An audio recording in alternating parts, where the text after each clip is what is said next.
예, 오늘 말씀은 누가복음서 12장 13절에서 21절의 말씀입니다. 한 단락씩 성경을 봉독해 주시면 감사하겠습니다. 우리 가운데서 어떤 사람이 예수께 말하였다. 선생님, 내 형에게 명해서 유업을 나누라고 해주십시오. 예수께서 그에게 말씀하셨다. 이 사람아, 누가 나를 너희의 재판관이나 분배인으로 세웠단 말이냐. 그리고 사람들에게 말씀하셨다. 너희는 조심하여 온갖 탐욕을 멀리하여라. 재산이 차고 넘치더라도 사람의 생명이 거기에 달려있지 않다. 그리고 그들에게 비유를 하나 말씀하셨다. 어떤 부자가 밭에서 많은 소출을 거두었다. 그래서 그는 속으로 내 소출을 쌓아둘 곳이 없으니 어떻게 할까 하고 궁리하였다. 그는 혼자 말하였다. 이렇게 해야겠다. 내 곳간을 헐고서 더 크게 짓고 내 곡식과 물건들을 다 거기에다 쌓아두겠다. 그리고 내 영혼에게 말하겠다. 영혼아, 여러 해 동안 쓸 많은 물건을 쌓아두었으니 너는 마음을 놓고 먹고 마시고 즐겨라. 그러나 하나님께서 그에게 말씀하셨다. 어리석은 사람아, 오늘 밤에 내 영혼을 내게서 도로 찾을 것이다. 그러면 내가 장만한 것들이 누구의 것이 되겠느냐?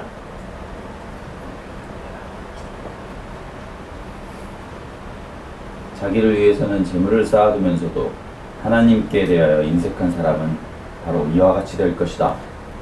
네, 오늘 말씀은 누가복음서 12장 13절에서 21절에 있는 이른바 어리석은 부자의 비유인데요. 한 단락씩 돌아가면서 읽겠습니다.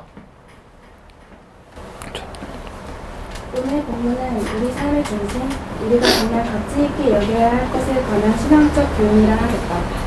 누가복음서에 나오는 어리석은 부자의 비유는 예수가 우리 가운데 한 사람에게 받은 질문으로 촉발되었다.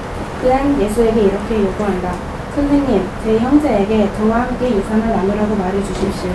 네, 마태, 마가, 누가, 요한 이렇게 보면 복음서가 4개 있는데 그 중에 마태, 마가, 누가는 이른바 공간복음이라고 불리거든요. 공간이라는 것은 같이 봤다 그런 뜻인데 자료를 공유합니다. 많이. 그래서 마가복음서가 아마 가장 먼저 쓰였던 것 같고 그다음에 마태하고 누가가 마가를 보고 아마 마태는 누가를 몰랐고 누가는 마태를 몰랐던 것 같아요. 그렇게 쓰게 됐는데 그래서 마태에만 있는 이야기가 있고 누가에만 있는 이야기가 있습니다. 근데 이 본문에 있는 비유는 누가에만 나오는 비유인데요. 누가에만 나온다는 건 크게 두 가지를 생각할 수 있는데요. 하나는 마태도 몰랐고 마가도 몰랐던 경우가 하나 있고 마태는 알았는데 자기가 그 수많은 자료 중에 자기 복음서에 넣을 자료로 그렇게 중요하게 생각하지 않은 거예요. 그러나 누가는 이게 너무 중요하다고 생각해서 자기 복음서에 넣은 겁니다. 그러니까 누가가 알려주는 메시지죠. 그래서 누가의 독특한 메시지다. 이렇게 얘기할 수 있겠습니다. 그래서 어떤 한 사람이 와서 형하고 같이 재산 나누게 해주세요. 이렇게 이제 요청을 하죠. 네, 그 다음 읽어주시죠. 유산을 둘러싼 분쟁은 예나 지금이나 거기나 여기나 심심치 않게 일어난다. 당신은 통상적으로 장남이 다른 형제들보다 갑절의 유산을 상속받게 되어 있었다. 그러나 동산 및 부동산으로 된 재산을 정확한 비율로 환산한다는 것은 쉽지 않거니와 종종 장남이 다른 형제들에게 재산을 나누어 주지 않는 일도 생겼다. 이렇게 법적 분쟁이 생기면 사람들은 랍비를 찾아가 도움을 구하는데 그가 예수에게 재산 분배의 문제로 질문한 것은 예수를 랍비로 생각했음을 보여준다. 그러나 예수는 그에게 단호하게 답변한다. 이 사람아, 누가 나를 그대들의 재판관이나 재산 분배인으로 임명했소? 네. 그러니까 지금 이 사람이 한 사람이 와서 예수님한테 우리 형한테 재산 좀 제대로 좀 나누게 해주세요. 이렇게 요청을 한 건데, 수학이죠, 수학. 기본적으로 수학을 못해서 그럴 수 있어요. 예를 들면, 3형제예요. 3형제면 장남이 2분의 1을 갖고, 그 다음에 이 두 형제가 반씩 나눠 가진다고 해봅시다. 170마리면 어떻게 나누면 되겠습니까? 그러면은 170마리면은 나누기가 곤란해질 수도 있어요. 혹은 170마리 딱 떨어지지 않고 193마리 이렇게 된다고 생각해 보세요. 그러면 세 형제가 있으면 그것을 정확하게 재산을 나누기가 힘들잖아요. 나누기 힘들어요. 그러니까 이런 경우에 분쟁이 생기거든요. 그러면 랍비들한테 가서 이거 좀 나눠주세요. 그러면 기본적으로 수학해가지고 나눠줄 수도 있는 거고, 첫 번째는 그런 경우였고, 두 번째로는 장남이 아버지 다음이니까 당시 사회에서 재산을 한 191마리 받았어요, 양을. 동생들이 이제 자기 재산 좀 달라고 그랬는데 아버지 유산이니까 형이 안 줘요. 야, 뭐 너 우리 형제인데 뭐 네가 내 재산 우리 재산 나눠가지고 살라 그러냐. 그냥 내 밑에서 그냥 같이 살아. 그냥 결혼해가지고 어? 이렇게 얘기해요. 그러면 따라가서 살고 싶은데 형이랑 재산을 안 주는 거예요. 그러면 아주 그냥 힘들어지겠죠. 그래서 예전에도 그랬고 오늘날에도 뭐 유산 상속과 관련된 일이 얼마나 그 한 집안의 문제고 어떤 경우는 한 사회의 문제입니까? 한 우리나라에서 굴지 대기업 이런 것들은 유산 상속 문제 때문에 아주 힘들었고 또 심지어는 교회가 이른바 세습한다 이런 얘기 하는데 그것도 또 문제인 거거든요. 그래서 유산 상속이라는 것이 쉽지 않은 문제입니다. 그래서 이런 일이 생길 때 랍비를 찾아가서 수학적 계산을 해주세요 라고 요청을 하든가 아니면 우리 형이 이렇게 아주 그냥 억지를 부리고 있는데 랍비님 참 우리 동네에서 존경을 받고 있는데 가서 유산을 좀 나눠주십시오. 이렇게 나눠줘 좀 그거 하나님 말씀대로 듣고 살아. 이렇게 좀 권면을 해주세요. 이런 요청을 예수님한테 한 거거든요. 그러니까 예수님이 그 얘기를 딱 듣고 맨 처음에는 사람들에게 존경을 받고 또 랍비 선생님으로 인정한다는 거예요. 그 청년이 그 사람이. 그런데 예수님의 반응은 뭐냐면 그 사람에게 그래 내가 해줄게 이렇게 하는 게 아니라 내가 너 나 누구로 보기에 나를 재산 분배인이나 재판관으로 생각하는 거야? 하고 이렇게 되묻습니다. 그 다음 읽어주시죠. 그렇다 참 어리석은 일이다. 예수님을 앞에 두고 재산을 나누는 것을 도와달라고 하다니 도대체 예수님을 어떤 분으로 본 것인가. 그런데 간혹 우리도 예수님을 무엇으로 보기에 어처구니 없는 것을 신앙의 이름으로 예수님과 하나님에게 청하는지 모르겠다. 그런 면에서 이 청년이나 우리나 어리석기는 매한가지일 수도 있다. 그러니까 이 사람이 와서 예수님한테 재산 분배해 주세요 라고 생각한 건 예수님을 랍비가 하던 재산 분배를 할 수 있는 그런 사람으로 생각을 하고 얘기한 거 아니겠어요? 예수님은 이제 당황하신 거죠. 당황하기도 하고 이 사람이 딱 하기도 하고 예를 들어서 세계적으로 유명한 배우가 있다. 그 사람하고 같이 옆에 차를 타고 가게 됐어요. 그러면 그 배우한테 뭘 해야 될까요? 그냥 자진 않죠. 예를 들면 어떤 사람 옆에 있는데 이른바 워렌 버핏이 옆에 있어요. 정성으로 해주세요. 정성인데 자고 있진 않잖아. 무슨 얘기를 하거나 시도하거나. 워렌 버핏이 옆에 있어. 그러면은 영어가 안 되더라도 다음에 무슨 상품으로 무슨 주식을 사면 좋겠어요 하고 물어보든가. 그러니까 근데 워렌 버핏한테 우리 집에 이게 청소를 잘 안 되는데 좋은 청소업체 좀 알아요? 이런 걸 물어보면 정말 바보 같은 질문이 되는데 이 사람은 예수님 앞에 나온 사람은 예수님을 앞에 두고 재산을 나누는데 도와주세요 라고 질문하고 있는 거예요. 그러니까 이거 예수님 누군지 잘 모르는 거죠. 참 불행한 거죠. 불운하고. 네, 그 다음 읽어주시죠. 하나님 나라와 그 나라의 생명을 선포하고 가르치는 선생에게 용감히 나아오는 것까지는 좋았으나 요청은 부적절하다. 그런데 예수는 그에게 면박을 줘 대화를 마무리하지 않았다. 예수는 이 기회에 생명과 하나님에 대해 가르치고자 한다. 그것은 참으로 고마운 일이다. 그것을 은혜라고 한다. 우리의 어리석음마저도 그분의 사랑을 베푸는 기회로 활용하신다. 아까 워렌 버핏 정우성 그런 얘기했는데 워렌 버핏한테 이거 요즘 장비 깎는 기계 좋은 데도 어디 없어요? 이렇게 물어봤는데 워렌 버핏이 무시하겠죠 우리 생각해 보세요. 만약에 여러분이 이제 갖고 있는 각각 직업이 있는데 직업에서 아주 중요한 어떤 지식을 알고 있어요. 그런데 옆에 와서 어떤 사람이 엉뚱한 얘기나 해대면 그냥 무시하고 말거나 그냥 건성으로 대답하면 되는데 예수님은 그렇게 좀 어리석은 질문을 한 사람들 면박을 줘서 보낸 게 아니라 그 사람의 어리석음을 가지고 그걸 통해서 그 기회를 이용해서 그 사람이 어떤 귀한 교훈을 주려고 해요. 그러니까 이분이 정말 선생님이죠. 정말 선생님 같아요. 대부분의 대학 교수들은 이런 학생들을 만나기를 원하지는 않습니다.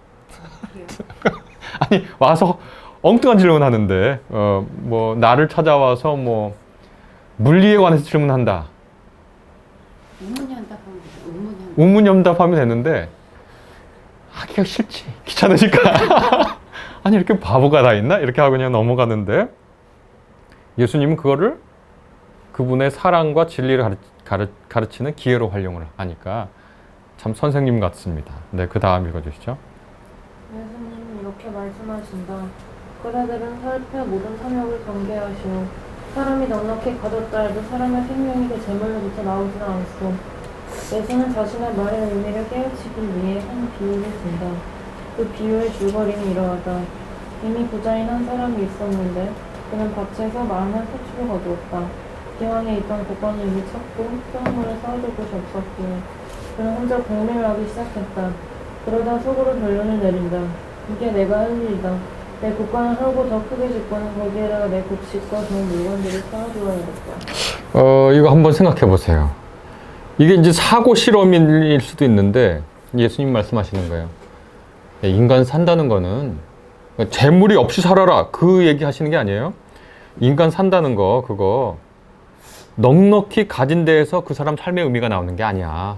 그걸 이제 말씀해 주시는 거거든요. 그 재물이 넉넉하면 비로소 삶의 의미가 있고 그렇지 않으면 뭐 인생 재미없지 그렇게 말씀하시는 거 아니에요. 그러니까 재물이 없어도 살 수 있다 그렇게 말씀하시는 게 아니라 너의 삶을 가치 있게 사는데 재물이 넉넉하냐 아니냐가 결정적인 게 아니라는 말씀을 얘기를 해주시는 거죠. 이 비유 속 부자가 돼서 한번 생각해 보세요. 아니요, 아마 평소에도 많은 생각을 했을 수 있는데 산책을 하다가 혹은 뭐 운동을 하다가 뭐 다른 짓을 하다가 한번 생각을 해보세요. 엄청난 부가 생겼다고 해봅시다. 그럼 그걸로 뭘 할 것 같아요, 여러분들? 그 생각을 한번 해보세요. 그럼 막 온갖 상상의 나라를 다 펼쳐도 됩니다. 심지어 20대로 돌아가도 돼요. 20대로 돌아가서 어마어마한 부를 갖고 있다고 이제 가정을 해봐요. 그리고 계속 생각해 보세요. 뭘 할지 계속 생각해 보세요. 그리고 나서 우리의 끝이 어떻게 되는지 한번 생각해 보세요. 그러면 대부분의 경우 부자인 적이 없었기 때문에 우리가 넉넉하게 한 부자인 적이 없었기 때문에 대부분 다 삶의 상상력이 거기서 거기에요. 그게 크지 않습니다. 다르지 않습니다. 그리고 아마 그런 생각 여러 번 하고 나서 우리는 대부분 비슷한 결론을 내릴 겁니다. 굉장히 많은 부, 다른 사람이 상상할 수 없이 많은 부가 있다 하더라도 우리의 삶의 의미는 새로 다시 그 부와 상관없이 찾아야 한다는 거. 부를 통해서 자기 삶의 의미를 얘기할 수 있겠지만 그 삶의 가치가 부 자체에 있지 않다는 거. 그거를 깨달을 겁니다. 근데 이 부자는 무슨 생각했냐면 자기가 엄청난 풍년이 들었어. 그럼 이 풍년이 들었어. 이제 그러면 그 사람이 상상할 거 아니에요? 이 어마어마한 풍년의 이 소출로 뭘 할까? 생각하다가 이거 저장해둬야 되겠는데? 생각하고 곳간을 헐고 크게 졌다라는 겁니다. 그 다음 읽어주시죠. 청중들은 비유를 듣는 동안 예수가 묘사하는 그 부자에 관해 상상할 것이다. 그러한 인물을 주위에서 찾기란 어렵지 않았다. 1세기 팔레스타인이 땅은 소수가 차지했다. 그들은 대부분 세련되고 문화적인 도시에 살면서 농촌 지역의 대규모의 땅을 소유한 이른바 부재지주였다. 곡물을 생산할 수 있는 땅은 당시 결정적인 생산 수단이었기에 땅이 없는 이들은 극심한 가난을 견뎌야 했다. 그들 중 일부는 빚을 지고 결국 빚을 갚을 수 없어 자신을 종으로 팔아야 했다. 반면 부재지주들은 노동자에게 하루에 한 데나리온을 지불하면 되는 저임금 구조, 높은 이자로 돈이나 곡식을 빌려주는 대부업, 빚을 진 이들이 땅을 차지하는 방법 등으로 부를 늘려갔다. 고고학자들은 갈릴리 등지에서 그러한 부재지주들이 대형 곡간을 발견하였다. 네, 자본주의 사회에서는 자본이 생산의 통로인데, 그 부를 창출하는 통로인데, 이때 이 농업사회에서의 생산수단은, 가장 결정적인 수단은 땅이죠. 그래서 땅을 가진 사람은 생산수단을 갖고 있는 거니까 이 사람은 뭐 자연스럽게 부자가 되고, 땅이 없는 사람은 먹고 살 게 자기 날품팔이 노동력밖에 없기 때문에 당시 또 저임금 구조니까 하루에 한 데나리온이면 오늘날로 한 6만 원 됩니다. 5, 6만 원. 그걸로 살기가 너무 힘들거든요. 근데 그렇게 하다가 빚을 지게 되면 빚은 누구한테 빌립니까? 돈 있는 사람한테 빌리니까 대부업. 이게 굉장히 금리가 높습니다. 이 저임금 구조 대법 덕분으로 아주 부자들은 굉장히 부자가 되고 가난한 사람들은 아주 가난할 수밖에 없습니다. 그래서 팔레스타인의 1세기 그 계급 그 구조를 보면 계층 구조를 보면 우리는 뭐 예전에 그 사회 시간에 배울 때 후진국 구조는 이 피라미드 구조다. 그래서 이 가난한 사람 많고 중산층 적고 부자는 아주 적고 이게 아주 전근대 사회고 아주 나쁜 거고 선진국은 항아리형이다. 이렇게 배웠잖아요. 당시에 그 계층 구조는 어떻게 되냐면 호리병이라 그러나 그 아래가 이렇게 돼서 이렇게 쭉 이렇게 돼 있다고 볼 수 있습니다. 그다음에 요 아래 3분의 2 정도가 이 빈곤층 중에 3분의 2 정도가 절대 빈곤층입니다. 절대 빈곤층. 하루에 세 끼를 못 먹어요. 세 끼 못 먹는 거고 그 중에 빈곤층은 하루에 세 끼를 간신히 먹거나 못 먹거나 그 정도가 되거든요. 그런 상황에서 이 갈릴리 같은 이 농업지대는 당연히 부를 창출할 수 있는 공간인데 여기에 땅들은 주로 부재지들이 많이 갖고 있습니다. 뭐 우리나라 이 제주도에 그 땅의 상당 부분이 뭐 육지 사람이 갖고 있다 이렇게 얘기를 하잖아요. 그게 사실인지 아닌지 모르겠습니다만, 근데 그 사람들 제주도에 안 살죠. 번화하고 세련된 도시에 삽니다. 그걸 부재지주라고 합니다. 거기에 없고 땅을 갖고 있는 사람들. 이런 사람들은 만약에 우리가 지주라고 생각해 보세요. 그 땅을 통해서 생산을 하고 싶어요. 그럼 어떤 작물을 심을 것 같습니까? 어떤 작물을 심을 것 같아요? 생산성 높은 작물을 짓겠죠, 당연히. 그럼 당시 생산성 높은 작물이 뭐냐? 부가가치를 많이 낼 수 있는 작물이 포도원입니다. 포도원. 포도원은 땅을 많이 차지하고 이 포도주 팔면 돈을 많이 벌기 때문에 포도원을 하는데 포도를 가지고 먹고 살 수가 없잖아요. 일상용품을 포도를 먹고 끼니를 뗄 수가 없잖아요. 밀밭이나 뭐 보리밭을 하는 것이 아니라면. 그러니까 갈릴리 사람들은 굶어 죽기 좋은 판국이에요.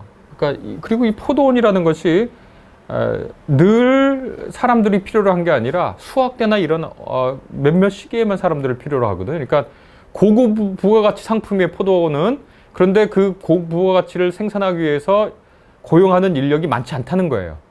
그러니까 이거 당연히 어려울 수밖에 없는 게 포도원 같은 게 많이 늘어나면 그런 사회구조적 상황 속에서 이 부재지주를 생각해 보면 됩니다. 네, 그 다음 읽어주시죠. 갈릴리 농부들이 부재지주들을 향해 질시와 원망, 분노와 눈길을 보냈으리라는 추측은 어렵지 않게 할 수 있다. 예수의 이른바 악한 소작인의 비유는 그러한 농부들의 정서를 엿보도록 돕는다. 예나 지금이나 부익부, 빈익빈의 구조는 해결해야 할 문제였다. 그러니까 여기 이제 악한 소작인의 비유가 뭐냐면 부재지주예요. 근데 이제 수확을 할 때가 됐거든요. 그러니까 자기 종을 보내요. 수확하는 걸 갖고 오라고. 근데 농부들 입장에서 보면 1년 내내 고통스럽게 그냥 뙤약볕에 일해서 수확을 했는데 우리 동네에 살지도 않는 놈이 와가지고 수확물을 모조리 가져가는 거예요. 자기들 얼마 주고. 그러니까 화가 나죠. 그런 식의 이 분노의 정서가 이 비유에 있는 거거든요. 네, 그 다음 읽어주시죠. 큰 소출이 있고 소출을 담을 공간이 없으면 당연히 국간을 크게 지어야 한다는 생각은 오늘날 자본주의적인 축척의 사고이다. 그러니 비유 속 부자가 큰 소출을 쌓아둘 곳이 없다면 국간을 더 크게 짓겠다고, 그리고 그곳에다가 곡식과 좋은 것들을 쌓아두겠다고 마치 결심이라도 한 듯 이게 내가 할 일이다 라고 한 말은 현대인들에게 조금 의아하게도 들린다. 마치 누군가 친구에게 내 소출을 쌓아둘 곳이 없으니 어떻게 할까? 라고 하면 박사라고 하겠고, 그 사람이 금융회사에 있으면 금융상품을 팔려 하겠고, 부동산에 투자하라고 할지 모른다. 그런데 고대 유대인 사회에서는 그런 것이 아니었다. 좀 재밌잖아요. 내 소출을 쌓아둘 곳이 없으니 어떻게 할까? 우리는 너무 당연하게 은행에 맡길, 우리가 좋은 금융상품이 없나? 누구 친구한테 그렇게 얘기하면, 야, 너 밥 사라. 야, 너 돈도 많이 벌었던데. 이렇게 할 건데, 이 부자는 막 생각하는데, 야, 그러면 내가 곡간을 헐고 이걸 쌓아둬야 되겠다. 마치 결심한 듯이 말한단 말이죠. 왜 그런가? 네. 그 다음 읽어주시죠. 축적에 대한 고대 팔레스타인 사회의 통념을 감안하면 부자가 쌓아두겠다고 마음먹은 것은 결심에 속한다. 당신은 부족한 재화가 한정되어 있다고 믿었고, 따라서 누군가가 필요 이상으로 재산을 모은다면 이는 다른 이들의 몫을 차치하는 것이었다. 이미 부자인 사람은 더 이상의 부를 쌓아두기보다는 부를 자선 혹은 기부의 형태로 나눠야 한다. 그러나 부자는 그렇게 하지 않았다.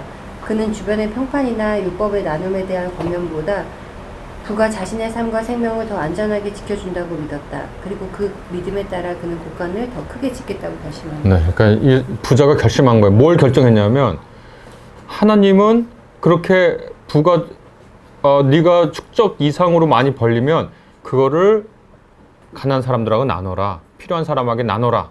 라고 말씀한 그 말씀하고 또 가난한 사람이 실제로 나눠줘서 자기가 사회적 관계 속에서 어떤 그 사랑을 하면서 누릴 수 있는 그 기쁨을 선택할 것이냐 아니면 이 부 자체 이 부가 나의 생명의 의미와 가치와 안전을 보장해 줄 수 있을 거야 라는 그 둘 중에 하나를 선택하는 기로에 섰던 거예요. 그 부자가. 그리고 이 사람이 선택한 건 뭐냐면 하느님이나 이웃 사람을 생각한 게 아니라 이 부 자체가 자기의 생명과 삶의 의미를 확보해 줄 수 있다고 판단 내린 거예요. 그렇게. 그래서 곳간을 헐고 더 크게 짓자고 생각한 겁니다. 네, 그 다음 읽어주시죠.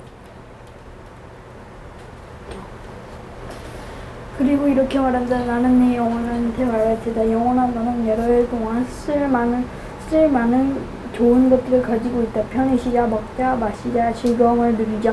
부자는 자신의 영혼을 향해 안락과 쾌락을 약속하지만 하나님의 계획은 그의 것과 다르다. 비유 속에 하나님은 이렇게 말한다. 어리석은 놈, 바로 이 밤 너의 영혼이 너로부터 거두어질 것이다. 그러면 내가 준비한 것은 누구의 것이 될까?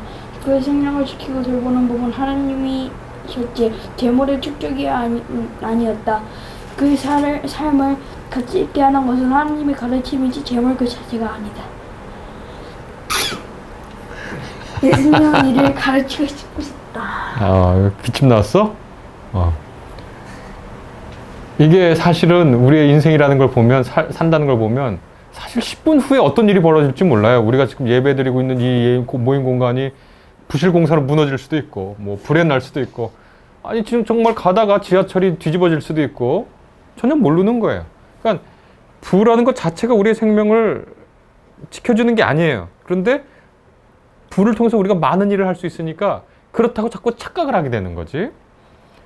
그래서 예수님이 가르쳐 줍니다. 너 인생이 거기에 달려있는 게 아니야. 그렇게 보이지. 그렇게 착각할 수 있도록 우리를 호도하지. 그러나 거기에 너의 삶에 생명이 달려있는 게 아니야. 그거를 얘기해 주십니다. 네, 다음. 이런 종류의 어리석음은 구약 성서에서 이미 여러 차례 고발된 적이 있다. 시편 기자는 그 어리석음과 그에 반대되는 지혜로움을 시로 썼다. 네, 읽어주시죠. 주님께서 나에게 한 뼘 길이밖에 안 되는 날을 주셨으니 내 일생이 주님 앞에서는 없는 것이나 같습니다. 진실로 모든 것은 헛되고 인생의 전성기조차도 한낱 입김에 지나지 않습니다. 걸어다닌다고는 하지만 한평생이 실로 한 오락이 그림자일 뿐 재산을 늘리는 일조차도 다 허사입니다. 장차 그것을 거두어 드릴 사람이 누구일지는 아무도 모르는 일입니다. 네, 그러니까 예수님 잘 생각하라는 거죠. 어떤 걸 선택하고 살아야 하는지를 우리가 깨달아 알아라 이렇게 얘기해 주는 겁니다. 다 기억력이 나빠져서 그런지 젊었을 때 어떻게 살았는지 기억이 안 나요. 한 뼘 길이밖에 안 되는 것 같아요. 어떻게 살았는지, 뭐 했는지, 젊었을 때 사진, 시대의 사진을 보거나 내 사진을 보면 그 별로 안 된 것 같은데 정말 요 시인이 말한 것처럼 한 뼘 길이밖에 안 되는 날처럼 느껴져요. 앞으로 한 20년, 30년 지나면 또 그렇겠죠? 야, 내가 나이를 이만큼 먹었는데 지나온 거 기억해보니까 기억나는 게 몇 개 없고 기억나는 것 중에 돈 많이 벌어서 나 좋았어. 그런 기억이 날까? 그런 생각도 들고요. 그래서 예수님께서 예수님이 앞에 있는데 그 앞에 와서 재산 좀 나눠주세요. 형한테 얘기해서. 라고 말하는 사람에게 지금 비유하시는 거 아닙니까? 우리가 예배 자리에 와서 또 하나님을 만나면서 하나님께 뭔 얘기를 해야 될지 하나님 앞에 무슨 말씀을 드려야 할지도 우리가 생각해 보지 않겠습니까? 네, 그 다음 읽어주시죠. 예수는 자신을 위해서는 재물을 쌓아두지만 하나님을 향해서는 부유하지 못한 사람은 그 사람과 같다면서 비유를 마친다. 일반적으로 하나님을 향한 부유함은 자선으로 해석된다. 그러나 이는 보다 풍부하게 해석될 수 있다. 하느님을 향한 부유함? 우리는 이렇게 부유한가? 우리는 살면서 얼마나 하느님을 체험했나? 우리 자신에게서, 부모에게서, 친구에게서, 동료에게서, 역사에서, 사회에서, 직장에서, 심지어 적에게서 우리는 하느님을 체험했는가? 또 우리는 나 자신에게, 가족에게, 이웃에게, 동료에게, 친구에게, 그리고 심지어 적에게 우리는 하느님 체험을 하게 하는 그런 신앙인이었나? 그래서 우리는 하나님에게 부유한 사람이었나? 하나님을 향한 부유함이라는 게 흔히 자선으로 해석됐는데, 난 그거는 조금 불만이에요. 많은 우리가 부유하다, 내가 어떤 사람을 향해 부유하다라는 건 뭐냐면 그 사람과 나는 체험과 경험이 많다는 거잖아요. 그러니까 너 하나님을 자신을 위해 재물을 쌓아두지만 하나님을 향해서 그거 하지 말고 하나님을 향해서 부유해야 돼. 그 말은 너 얼마나 많이 하나님을 체험하고 살았냐. 부모, 스스로, 친구, 동료, 역사, 사회, 직장, 심지어 적에게서도 하나님을 체험했냐 너. 그리고 그 사람들에게도 하나님을 체험하게 해줬냐. 그게 우리가 사는 삶의 부유함이라는 거죠. 그거 괜찮은 것 같아요. 그러니까 심지어 적에게서도 하나님을 체험하고 심지어 다른 사람, 그러니까 모르는 사람한테도 하나님을 내가 보여주고 사는 거. 그 하나님을 향한 부유함이라고 할 수 있지 않겠습니까? 거기에 바로 인생의 행복이 달려있다. 이렇게 말씀하십니다. 네, 그 다음 읽어주시죠. 렘브란트는 이 본문을 유심히 보고 묵상하여 상상력 있게 그 비유를 재구성한다. 성서에는 부자가 곳간을 더 크게 짓겠다고 결심한 시간을 명기하지 않는다. 그러나 렘브란트는 비유 속의 사건이 밤에 일어나는 것으로 설정한다. 바로 이 밤이 심판의 때이다. 부자는 자기 앞에 저울을 가져다 놓고 오늘 벌어들인 돈 혹은 보물의 무게를 달아보겠지만 하나님도 바로 그 저울을 그 밤에 사용할 것이다. 부자가 하나님 앞에 얼마나 부유한 삶을 살았는지를 판가름하기 위해 하나님은 부자의 영혼을 저울질할 것이다. 네, 우리 표지 그림 가서 보시죠. 네, 확대해 보시면 쭉 확대해 보십시오. 이거 저 책상 앞에 저울이 있죠. 이 저울, 저기 저울입니다. 이렇게 들고 이렇게 들고 이렇게 있는 거예요. 그래서 여기 저울이 있고 여기 매다는 접시가 있고, 그래서 접시에 올려놓으면 저울 하는 거잖아요. 저 저울. 그래서 뭘 주로 달았을까? 저 앞에 있는 금화, 은하 같은 거.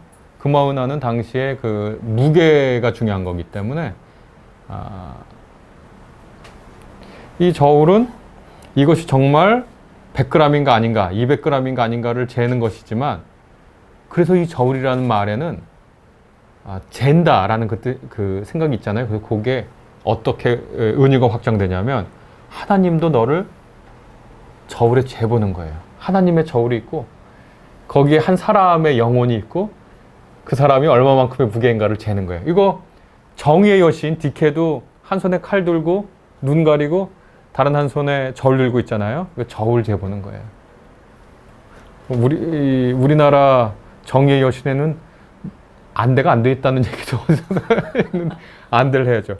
눈을 가리고 누군지 모르는데 저울을 들고 그 사람의 죄를 대보는 거예요. 그 얼만큼 칼 들고 이렇게 하는 거. 지금 밤이에요, 그렇죠? 이 부자가 언제 이 결심을 했는지 얘기하지 않았지만 밤에 해요. 밤. 네, 그 다음 계속 읽어주시죠. 책상에 여기저기 버려놓은 장부들은 그가 밤늦게까지 재물을 모으는 일에 몰두함을 보여준다. 겹겹이 쌓인 장부에는 그가 이러저러한 방법으로 축적한 재산의 목록이 빽빽히 적혀있을 것이다.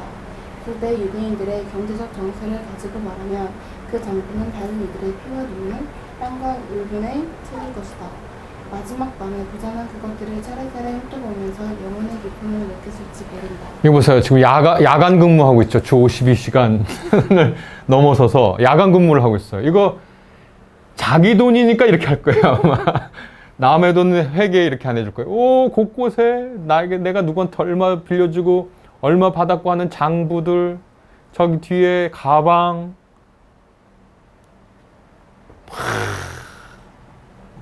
대단하잖아요.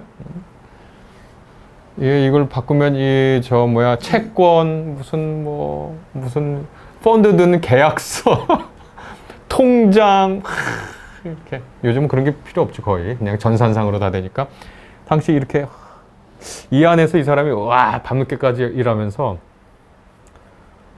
자기에게는 아주 대단한 거지만 고대 유대 정서로는 다른 이들의 피와 눈물과 땀과 울분이 있는 고스란히 있는 그것들을 하나하나씩 보면서 우와 이 정도 괜찮은데? 하고 이렇게 영혼의 기쁨을 느끼는 것처럼 보이죠. 이 얼굴 보세요. 표정. 좋은 옷 입고 말이죠. 어떻습니까? 정말 확 빠져 있잖아요. 페티시죠. 페티시. 여기에 확 빠져 있습니다. 이 물건 자체. 네, 그 다음 읽어주시죠. 부자는 어둠을 밝히는 초, 다른 바니스타의 그것처럼 짧은 삶을 상징하는 초를 켜두었다. 회개의 시간은 촛불이 켜져 있는 동안이다. 초의 불은 아직 꺼지지 않았으나 부자는 생명 혹은 삶을 상징하는 촛불을 오로지 돈을 확인하는 데에만 사용한다. 보세요. 촛불이 있는데 촛불이 원래 주변을 밝히는 빛이잖아요.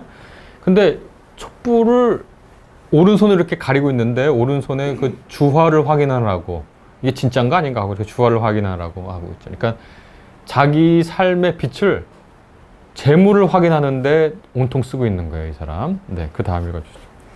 렘브란트는 예수 시대에 없었을 안경을 부자의 눈에 씌워 비유를 왜곡하지만 부자의 재물에 대한 집착을 보여주기에는 그만이다.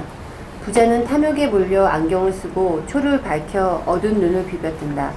덧없는 삶을 나타내는 촛불은 돈을 들고 있는 오른손에 가려져 돈과 부자의 얼굴만을 비출 뿐이다. 하나님을 향한 부요함, 곧 자선을 위해서 촛불이 사용될 여지는 없어 보인다. 대신 촛불이 비치고 있는 부자의 얼굴을 렘브란트는 매우 상세히 그린다. 안경테와 부자의 얼굴, 특별히 코, 그리고 장식술이 달린 빛난 옷은 매우 정밀하게 그려졌다. 이는 부자가 탐욕에 몰입해 있음을 강조하기 위함이다. 네. 어떻게 보면 좀 경건하게도 보여요. 오로지 자기 인생을 다 그냥 거기에 쏟아부은 것처럼 보이죠. 네, 그 다음. 시편을 지은 시인은 이런 렘브란트의 그림을 보고 마치 시를 지은 듯 이렇게 쓴다. 네. 아무리 대단한 부자라 하여도 사람은 자기의 생명을 속량하지 못하는 법. 하나님께 속전을 지불하고 생명을 속량할 사람은 아무도 없다. 생명을 속량하는 값은 값으로 매겨질 수 없이 비싼 것이어서 아무리 벌어도 마련할 수 없다. 죽음을 피하고 영원히 살 생각도 하지 말아라. 누구나 볼 수 있다. 지혜 있는 사람도 죽고 어리석은 자나 우둔한 자도 모두 다 죽는 것을. 평생 모은 재산마저 남에게 모두 주고 떠나가지 않는가? 사람들이 땅을 차지하여 제 이름으로 등기를 해 두었어도 그들의 영원한 집, 그들이 영원히 머물 곳은 오직 무덤뿐이다. 사람이 제 아무리 영화를 누린다 해도 죽음을 피할 수는 없으니 미련한 짐승과 같다. 이것이 자신을 믿는 어리석은 자들과 그들의 말을 기뻐하며 따르는 자들의 운명이다. 네, 다음 읽어주시죠. 이 뻔한 소리가 새삼스럽게 들리는 이유는 무엇일까? 어수룩한 우리도 너무 개걸스럽게 살아온 것은 아닐까 한다. 우리는 하나님께 불리한 삶을 살지 않은 채 어디에 가치를 두고 목말라 그렇게 아된 것을 살아왔던 말인가. 자연이? 예. 어떻게 살까? 오늘 성서 정과에 따른 병행 본문인 골로새서 3장 1절부터 11절에 그 답이 일부가 있다. 읽어주시죠. 그러므로 여러분이 그리스도와 함께 살려주심을 받았으면 위에 있는 것들을 추구하십시오. 거기에는 그리스도께서 하나님이 오른쪽에 앉아 계십니다. 여러분은 땅에 있는 것들을 생각하지 말고 위에 있는 것들을 생각하십시오. 여러분은 이미 죽었고 여러분의 생명은 그리스도와 함께 하나님 안에 감추어져 있습니다. 여러분이 생명이신 그리스도께서 나타나실 때 여러분도 그분과 함께 영광의 쌀에 나타날 것입니다. 그러므로 땅에 속한 지체의 일들, 곧 음행과 더러움과 정욕과 약한 욕망과 탐욕을 죽이십시오. 탐욕은 우상 숭배입니다. 이런 것들 때문에 순종하지 않는 자들에게 하나님이 진노하드립니다. 여러분도 그 전에 그런 것에 빠져서 살 때에는 그렇게 행동하였습니다. 그러나 이제 여러분은 그 모든 것, 곧 분노와 격분과 악의와 헐광과 여러분 입에서 나오는 부끄러운 말을 버리십시오. 서로 거짓말을 하지 마십시오. 여러분은 옛사람을 그 행실과 함께 벗어버리고 새 사람을 입으십시오. 이제 새 사람은 자기를 창조하신 분이 형상을 따라 끊임없이 새로워져서 참 지식에 이르게 됩니다. 거기에는 그리스인과 유대인도 할례받은 자와 할례받지 않은 자도 야만인도 수구디아인도 종도 자유인도 없습니다. 오직 그리스도만이 모든 것이며 모든 것 안에 계십니다. 네, 10절 보시면 새 사람을 입으십시오. 이 새 사람은 자기를 창조하신 분의 형상을 따라 끊임없이 새로워져서 참 지식에 이르게 됩니다. 매우 아름다운 말이죠. 우리 마지막 단락 읽어보겠습니다. 하나님에게 부유한 사람으로 우리 같이 살아가자고 다짐해보자. 오직 그리스도만이 모든 것이며 모든 것 안에 계시기에 그분을 통해 우리의 생명을 가치 있게 만들어 보자고. 그렇게 하게 해달라고 우리 주님께 청해보자. 우리 내 마음속을 찬양하겠습니다.